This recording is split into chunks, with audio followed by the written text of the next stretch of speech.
Hi hello friends, welcome to my channel. Friends, ఈరోజు సీరియల్లో ఏం జరిగిందో తెలుసుకుందామా? ఇక స్టోరీలోకి వెళ్ళినట్లయితే ఇక రాజేందర్ అయితే తన ఫ్రెండ్స్కి అందరికీ కాల్ చేసి అక్షయ్, శ్రీకర్, కమల్ నీకు కావాల్సిన వాళ్ళు ఫ్రెండ్స్ అందరికీ ఫోన్ చేసి ఈరోజు ఏర్పాటు చేసే ఈవినింగ్ ఫామ్ హౌస్ పార్టీలో అందరినీ రమ్మని చెప్పు అని రాజేందర్ అయితే ఇంట్లో ఉన్న వాళ్ళందరికీ చెప్పేసి ఇక అక్కడి నుంచి బయటికి వస్తాడు. అది చూసిన అవని, ఇదేంటి మామయ్య గారు అనుకోకుండా పార్టీ అరేంజ్ చేయడం ఏంటి అని అవని కూడా రాజేందర్ దగ్గరికి వస్తుంది. అప్పుడే ఏంటి మామయ్య, ఏం చేస్తున్నారు అని అంటూ ఉంటారు. అప్పుడే రాజేందర్ అయితే అమ్మ, ఈ కుటుంబానికి నువ్వు ఎంతగానో చేశావు. అప్పుడు ఇక నేను కూడా ఈ కుటుంబం మనిషినే కదా, కాబట్టి నేను కూడా ఈ కుటుంబానికి ఏదో ఒకటి చేయాలని నిర్ణయించుకున్నాను, అదే చేయబోతున్నాను అని ఇక రాజేంద్ర అయితే అక్కడి నుంచి వెళ్ళిపోతాడు. అప్పుడే అవని మాత్రం మామయ్య గారు ఏం చేస్తారో ఏమో అని టెన్షన్ పడుతూ ఉంటుంది. అటు పక్క పల్లవి, ఇదేంటి మామయ్య గారు ఎక్కడికో వెళ్తున్నారు, తనని ఫాలో అవుతే తప్ప మనకి ఏది తెలీదు అని పల్లవి అయితే వెంటనే రాజేంద్ర వెనకాలే ఫాలో అవ్వకుంటూ వెళ్తూ ఉంటుంది. ఇక రాజేంద్ర మాత్రం లాయర్తో మాట్లాడి వెళ్తాడు కదా, ఇక లాయర్ ఇంటికైతే వెళ్తాడు. అప్పుడే పల్లవి లాయర్ ఇంటిని చూసి ఇదేంటి మామయ్య గారు లాయర్ దగ్గరికి వచ్చారు అని కిటికీ నుంచి చూస్తూ ఉంటుంది. అప్పుడే రాజేంద్ర ప్రసాద్ అయితే లాయర్ గారు మీతో మాట్లాడడానికి వచ్చాను, నేను చేయమన్న డాక్యుమెంట్స్ రెడీ చేశారా అని అనగానే అవును చేశాను అని ఇక అనగానే నేను నా కొడుకులకి ఆస్తులు పంచేయమని నా కోడళ్ళు అడుగుతున్నారు కదా, అందుకనే ఆస్తులు పంచేయడానికే వచ్చేసాను. ఈరోజు పార్టీలో వీళ్ళ ఆస్తులు వీళ్ళకి తిరిగి ఇచ్చి ఇక వీళ్ళకి ఇక ఏర్పాటు చేసిన ఆస్తులు వాళ్ళ చేతికి ఇవ్వాలని అనుకుంటున్నాను, అందుకనే ఈ డాక్యుమెంట్ రెడీ చేయమని ముందుగానైతే నా పెద్ద కొడలు అవని ఉంది కదా, తనకి 51% రాయండి, నా ఆస్తిలో సగం సగం సగం కంటే ఎక్కువనే అని ఇక అంటూ ఉంటాడు. అప్పుడే ఇక లాయర్ అయితే ఒకసారి షాక్ అయిపోతాడు. ఇదేంటి అవని గారి పేరు మీదే 51% రాస్తే ఆ తర్వాత 49% ఉంటుంది కదా, అది మిగతా వాళ్ళక అని అంటూ ఉంటాడు లాయర్ అయితే. అప్పుడే పల్లవి షాక్ అయిపోతుంది. ఇదేంటి మామయ్య గారు అవని పేరు మీద 51% రాసిస్తే ఇంకా మిగిలింది 49%ఏ కదా, 49% నాకు ఇక శ్రేయకి నాకా అని ఇక అనుకుంటూ చూస్తూ ఉంటుంది. అప్పుడే ఇక లాయర్ గారు మీరు పొరపడుతున్నారు, ఇక ఇక మిగతాది 49% నా ఇద్దరి కోడళ్ళకి, ఆ తర్వాత నా కూతురు ప్రణతికి, ముగ్గురికి సమానంగా పంచాలి. ముందుగానైతే శ్రేయ, ఆ తర్వాత ప్రణతి, ఆ తర్వాత నా కొడుకు కమల్ పేరిట చేయి, ఇక సమానంగా అని లాయర్కి చెప్పగానే పల్లవి షాక్ అయిపోతుంది. ఇదేంటి మామయ్య గారు అవని అక్క పేరు మీద, అటు శ్రీయ పేరు మీద, అటు ప్రణతి పేరు మీద చేశారు, కానీ నాకు మాత్రం కమల్ పేరిట చేయడం ఏంటి అని పల్లవి అయితే షాక్ అయిపోతుంది. ఇక వెంటనే ఇదేంటి మామయ్య గారు ఇలా చేస్తున్నారు అని పల్లవి అలా చూస్తూ ఉంటుంది. అప్పుడే ఇక ఇందులో సైన్ చేయండి సార్ అని ఇక లాయర్ అయితే రాజేంద్రని సైన్ చేయమనగానే ఇక రాజేంద్ర అయితే ఆ డాక్యుమెంట్స్లో సైన్ చేశాడు. ఇదిగోండి పేపర్లు రెడీ అయిపోయావి, తీసుకొని వెళ్ళండి అని ఇక లాయర్ చెప్పగానే ఇక రాజేంద్ర అయితే ఆ పేపర్స్ తీసుకొని ఇక ఫామ్ హౌస్కి అయితే డైరెక్ట్గా వస్తాడు. అందరూ రెడీ అయి ఫామ్ హౌస్కి వస్తారు. అప్పుడే ఫామ్ హౌస్లో ఇక చాలా సంతోషంతో ఈరోజు ఇక అన్ని లెక్కలు తేల్చబోతున్నాను అని సంతోషంగా ఉంటాడు రాజేంద్ర ప్రసాద్ అయితే.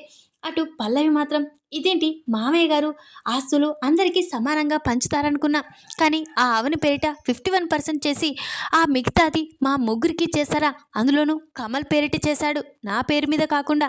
అయినా నా గురించి మామయ్య గారికి తెలిసిపోయిందా అని ఇక పల్లవి అయితే కంగారు పడుతూ ఉంటుంది.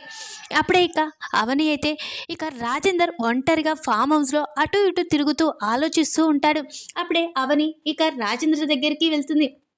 అసలు మామయ్య గారు మీరు ఏం చేయబోతున్నారు, మాకు టెన్షన్గా ఉంది, అసలు ఇక్కడ ఏం జరుగుతుందో అని భయంగా కూడా ఉంది, అసలు ఏమైంది మామయ్య గారు అని అవని రాజేంద్ర ప్రసాద్ని అడుగుతూ ఉంటుంది. అప్పుడే రాజేంద్ర ప్రసాద్ అయితే అమ్మ అవని, నేను అందరికీ న్యాయం చేయాలనుకున్నాను, అదే చేస్తున్నాను.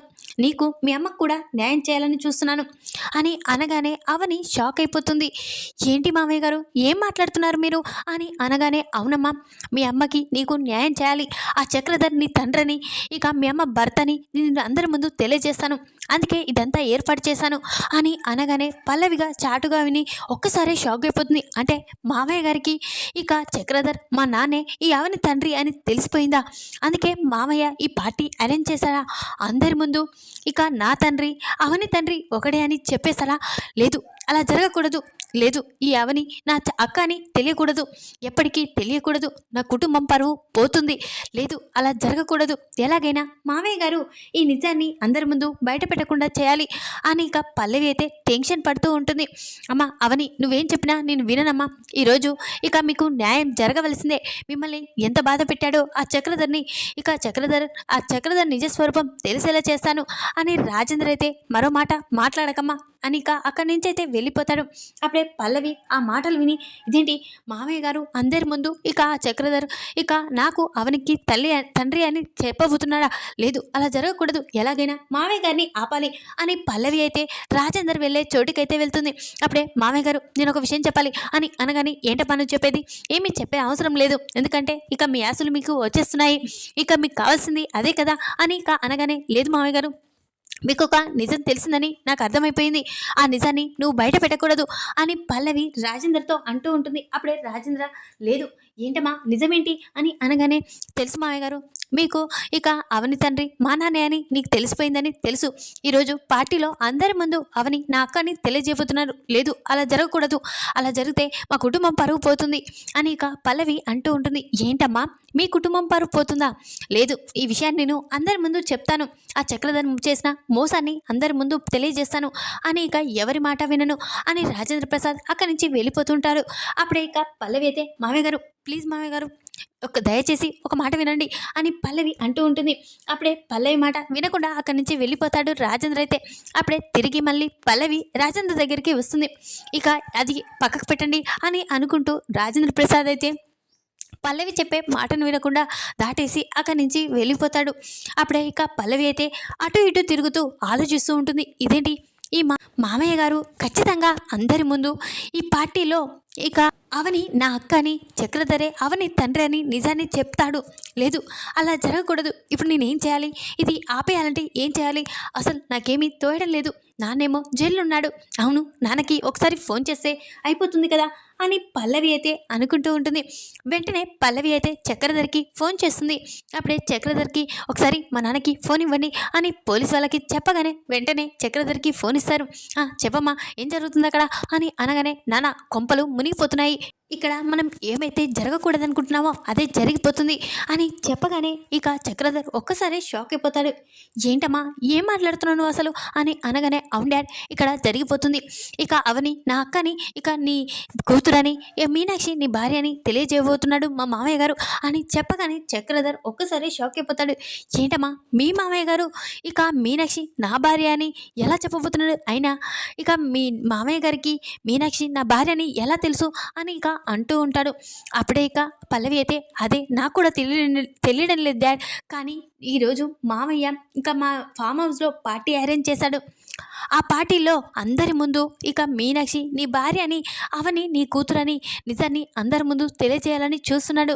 ఎంత చెప్పినా మామయ్య గారు వినడం లేదు అని ఇక అనగానే చక్రధర్ షాక్ అయిపోతాడు. ఏంటి, ఆ రాజేంద్ర అంత పని చేయబోతున్నాడా అని అనగానే, అవును డాడ్, ఈరోజు మన పరువు పోతుంది, ఇక మీనాక్షి ఎవరో అందరికీ తెలియబోతుంది అని పల్లవి, అదే కాదు డాడ్, ఇంకోటి కూడా జరిగింది అని అనగానే చక్రధర్, ఏంటమ్మది అని అనగానే, ఏ ఆస్తి అయితే మనం సొంతం చేసుకోవాలనుకున్నామో ఆ ఆస్తిలో సగం కంటే ఎక్కువ అవని పేరిట చేశాడు మామయ్య గారు. ఇక 49% మా ముగ్గురికి, అటు ప్రణతికి, శ్రియకి, ఇక కమల్ పేరిట చేశాడు.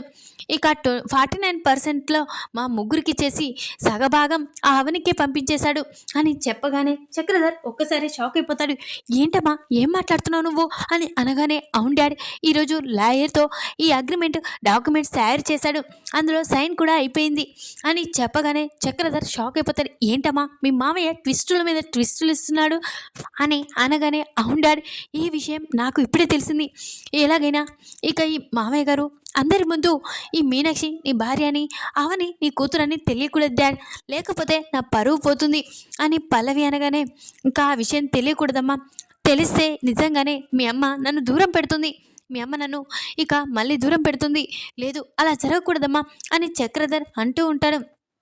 ఇప్పుడు ఏం చేద్దాం డాడ్, ఖచ్చితంగా మామయ్య గారు చెప్పాలని చూస్తున్నాడు, అందరూ ఇక పార్టీకి వస్తూ ఉన్నారు, ఆ పార్టీలో అందరి ముందు చెప్తాడేమో అని నాకు టెన్షన్గా ఉంది, అసలు ఇక్కడ కాళ్ళు కూడా నిలవడం లేదు డాడ్ అని అనగానే లేదమ్మా, ఏదో ఒకటి చేయాలి, ఆ రాజేంద్ర ఈ నిజాన్ని చెప్పకుండా ఆపేయాలి, ఏదో ఒకటి చేయాలమ్మా అని అంటూ ఉంటాడు చక్రధర్. అయితే ఏం చేద్దాం డాడ్ అని పల్లవి అంటూ ఉంటుంది.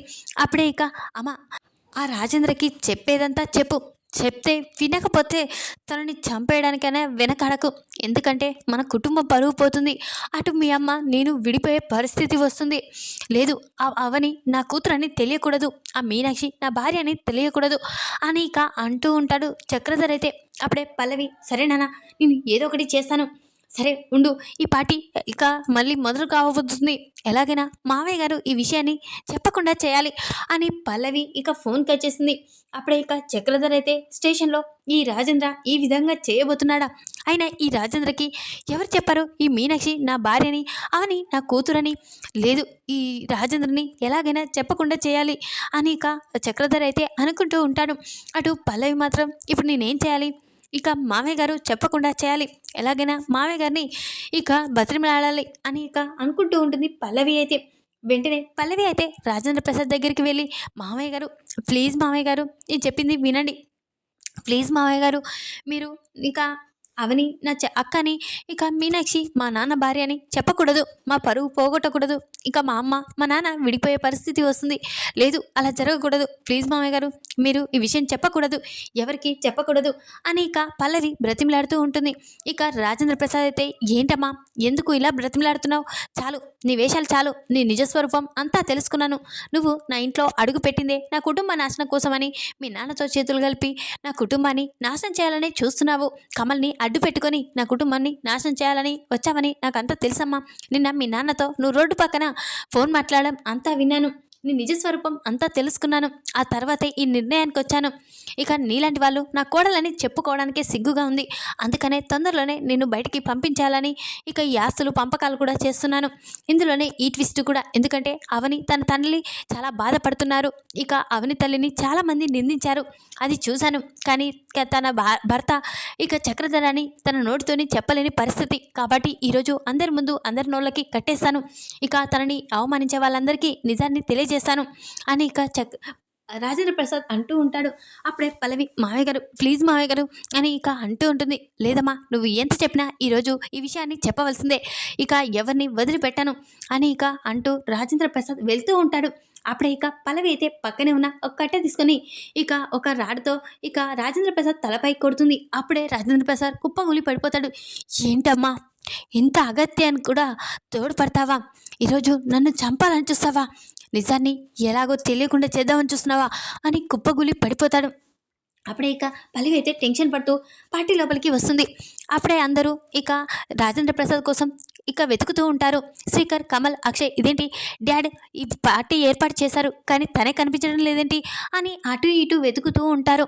అప్పుడే ఇక అవని ఇదేంటి మామయ్య గారు ఇప్పటి వరకు ఇక్కడే ఉన్నారు, ఇప్పటికిప్పుడు మాయమైపోయారేంటి, అయినా పార్టీ అరేంజ్ చేశాడు, ఏదో ట్విస్ట్ ఇస్తానన్నాడు, అన్నీ లేకుండా ఎటు వెళ్ళిపోయాడు అని అవని కూడా అంతటా ఈ కుటుంబం మొత్తం ఫ్యామిలీ మొత్తం వెతుకుతూ ఉంటారు.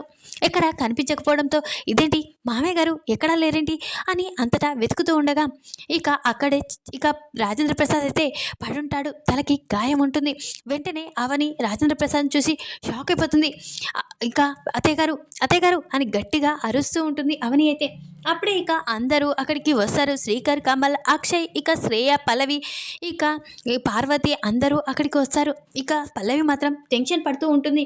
ఇక ఈ రాజేంద్ర నిజం చెప్పకుండా ఆపేయలేకపోయాడు కాబట్టి తనని ఈ విధంగా చేశాను, ఆయన నా గురించి బయటపడకూడదు అని పల్లవి ఇక అలా చూస్తూ ఉండిపోతుంది. అప్పుడే ఇక ఇదేంటి మామయ్య గారు ఇప్పటి వరకు ఈ పార్టీ కోసం అరేంజ్ చేశానని ఇవన్నీ చేశాడు, ఇప్పుడేంటి ఇలా అయిపోయాడు మామయ్య మామయ్య అని ఏడుస్తూ ఉంటుంది అవని అయితే. అప్పుడే ఇక పార్వతి కూడా ఏమైందండి ఇప్పటికిప్పుడు ఏమైందండి, తలకి బాగా గాయమైంది లేండి అని ఇంకా బాధపడుతూ ఉంటుంది పార్వతి కూడా. అప్పుడే ఇక వెంటనే మామయ్య గారిని హాస్పిటల్కి తీసుకువెళ్ళాలండి అని ఇక అక్షయ్కి చెప్పగానే అక్షయ్, శ్రీకర్, కమల్ అయితే అంబులెన్స్కి ఫోన్ చేసి వెంటనే హాస్పిటల్కి అయితే తీసుకువెళ్తారు. అప్పుడే హాస్పిటల్లో ఇక ట్రీట్మెంట్ జరిపిస్తూ ఉండగా అప్పుడే డాక్టర్లు ఇతనికి ఇక ప్రమాదం చాలా అయింది, ఇక బ్లడ్ చాలా వెళ్ళింది, తలకి బాగా గాయమైంది కాబట్టి తను ఇక ఎవరిని గుర్తుపట్టలేని పరిస్థితి కావచ్చేమో చెప్పలేము అని ఇక డాక్టర్లు ట్రీట్మెంట్ జరిపిస్తూ ఉంటారు. అప్పుడే ఇక వెంటనే డాక్టర్ గారు ఎలా ఉంది చెప్పండి అని ఇక అనగానే తను కోమాలోకి వెళ్ళాడు అని చెప్పగానే ఇక అక్కడున్న అవని, ఇక పార్వతి, శ్రీకర్, కమల్, అక్షయ్ అందరూ షాక్ అయిపోతారు. ఇక అప్పుడే పల్లవి చాలా సంతోషపడుతూ ఉంటుంది. అంటే మామయ్య గారు కోమలోకి వెళ్ళిపోయారు అంటే ఈ విషయాలని మర్చిపోతాడు, ఈ విషయాలని ఎవరికి చెప్పడు, చాలా సంతోషంగా ఉంది. లేకపోతే అవని నా అక్కని, ఆ మీనాక్షి మా నాన్న భార్య అని చెప్తాడా? ఇక ఈ విధంగా చేస్తే తప్ప నువ్వు చెప్పకుండా ఆపలేవు కదా మావయ్య. ఇక ఆస్తి కూడా ఇక ఆ ఆస్తి మొత్తం మా పేరిటి చేసుకుంటాము అని ఇక పల్లవి అయితే నాతో పెట్టుకుంటావా అని చాలా సంతోషపడుతూ ఉంటుంది.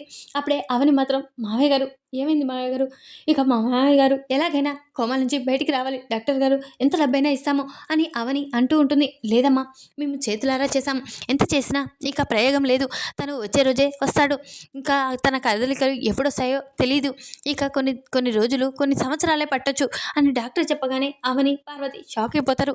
ఇక పార్వతి మాత్రం ఏంటండి అనుకోకుండా పార్టీ అరేంజ్ చేశారు, అనుకోకుండా ఈ విధంగా అయింది, అసలు మీరు ఈ విధంగా తలకి గాయం కావడానికి కారణం ఏంటి అని పార్వతి ఏడుస్తూ ఉంటుంది. అప్పుడే ఇక అవనికైతే ఇక ఒకటి గుర్తుకు వస్తుంది. వెంటనే ఫామ్ హౌస్కి వెళ్ళాలండి మనం అని ఇక అక్షయ్ని తీసుకొని అవని ఫామ్ హౌస్కి వస్తుంది. అప్పుడే ఏంటవని ఇక్కడికి ఎందుకు తీసుకొచ్చావు అని అనగానే మామయ్యకి ఇలాంటి పరిస్థితి తెప్పించిన వాళ్ళు ఎవరని తెలుసుకోవడానికి అని అనగానే అక్షయ్ షాక్ అయిపోతాడు. ఏంటవని ఏం మాట్లాడుతున్నావు అని అనగానే అవునండి ఇక్కడ అన్ని సీసీ ఫుటేజ్లు మామయ్య గారు సెట్ చేయించారు, అందుకనే ఇక్కడికి తీసుకువచ్చాను. అయినా మామయ్య గారికి అనుకోకుండా తలకి గాయం కావడం ఏంటి, అయినా కింద పడలేదు, తన తలకి గాయాన్ని చూస్తే ఎవరో కొట్టినట్లే అనిపిస్తుంది అని అవని అనగానే అవునవని నిజంగానే నాన్న గాయం ఆ విధంగానే అయింది, అవును మామయ్య నాన్న సీసీ ఫుటేజ్ పెట్టాడని చెప్పావు కదా, వెంటనే అది ఓపెన్ చేసి చూద్దాం పదా అని అక్షయ్ అయితే ఇక అవన్నీ తీసుకొని సీసీ ఫుటేజ్ని ఓపెన్ చేసి చూస్తారు. అందులో ఇక రాజేంద్ర ప్రసాద్ అటు ఇటు తిరగడం, అందులో పల్లవి రాజేంద్ర ప్రసాద్ చుట్టూ తిరగడం, తనని బ్రతిమలాడడం ఇదంతా ఉంటుంది. అప్పుడే మాట వినకపోవడంతో రాజేంద్ర ప్రసాద్ని ఒక రాడ్డుతో పల్లవి తలపై కొట్టడం ఇక అది ఉంటుంది. అది చూసి అవని అక్షయ్ ఒక్కసారి షాక్ అయిపోతారు. ఏమండి చూడండి అని ఇక అక్షయ్ని అనగానే అప్పుడే అక్షయ్ అవునవని పల్లవి నాన్నని తలపై గాయం చేసింది, ఈరోజు నాన్న కోమాలోకి వెళ్ళడానికి కారణం పల్లవి అని అనుకుంటూ ఉంటారు.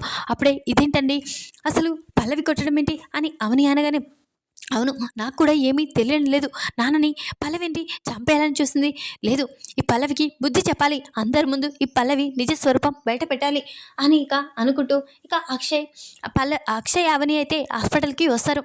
అప్పుడే ఇక అమ్మ అసలు నాన్నకి ఇలాంటి పరిస్థితి రావడానికి కారణం ఎవరో కాదమ్మా మన ఇంట్లో వాళ్ళే అని అక్షయ్ చెప్పగానే ఏంట్రా ఎవరు అని అనగానే ఎవరో కాదు ఈ పల్లవే నాన్నని తలపై కొట్టింది, అక్కడున్న సీసీ ఫుటేజ్ని ఓపెన్ చేసి చూసాం, కావాలంటే అవని ఫోన్లో ఆ వీడియో ఉంది చూడండమ్మా అని ఇక వెంటనే ఆ వీడియోని ఇక అక్కడున్న వాళ్ళందరికీ పార్వతికి, శ్రీకర్, కమల్, అక్షయ్ ఇక అందరూ చూస్తారు.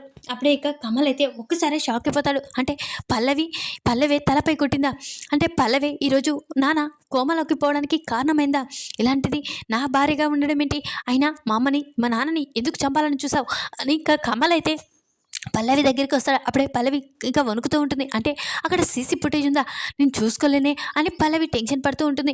వెంటనే ఇక కమల్ అయితే ఇంకా పల్లవి దగ్గరికి వచ్చి చంప పలగొట్టి ఏంటి ఈరోజు మా నాన్నని చంపేయడానికి కూడా వెనకాలేదు, అంటే ఆస్తి కోసమే కావచ్చు, మా నాన్న ఆస్తి ఎవరి పేరిట చేశాడో ఈ పార్టీలో దాని గురించే చెప్పబోతున్నాడేమో, ముందే తెలుసుకొని మా నాన్నని చంపేయాలని చూసావా అని ఇక కమల్ అయితే ఇక పల్లవిని చంప పలగొడతాడు. అప్పుడే అవని ఇలాంటి దాన్ని ఇక చంప కాదు చంపేయాలి అని ఇక అవని అయితే ఇక పల్లవి చెంప పలగొట్టి ఇక చాలా కోప్పడుతూ ఉంటుంది. అప్పుడే ఏంటిదినా ఇక మా నాన్న ఈరోజు ఈ పరిస్థితికి రావడానికి కారణమైన వాళ్ళు ఇంట్లో ఉండకూడదు అని అనగానే పార్వతి అవునరా ఇలాంటిది నా ఇంట్లో ఉండడం ఏంటి అని ఇక పార్వతి అయితే పల్లవిని మెడపట్టుకొని అయితే బయటికి గెంటేస్తుంది.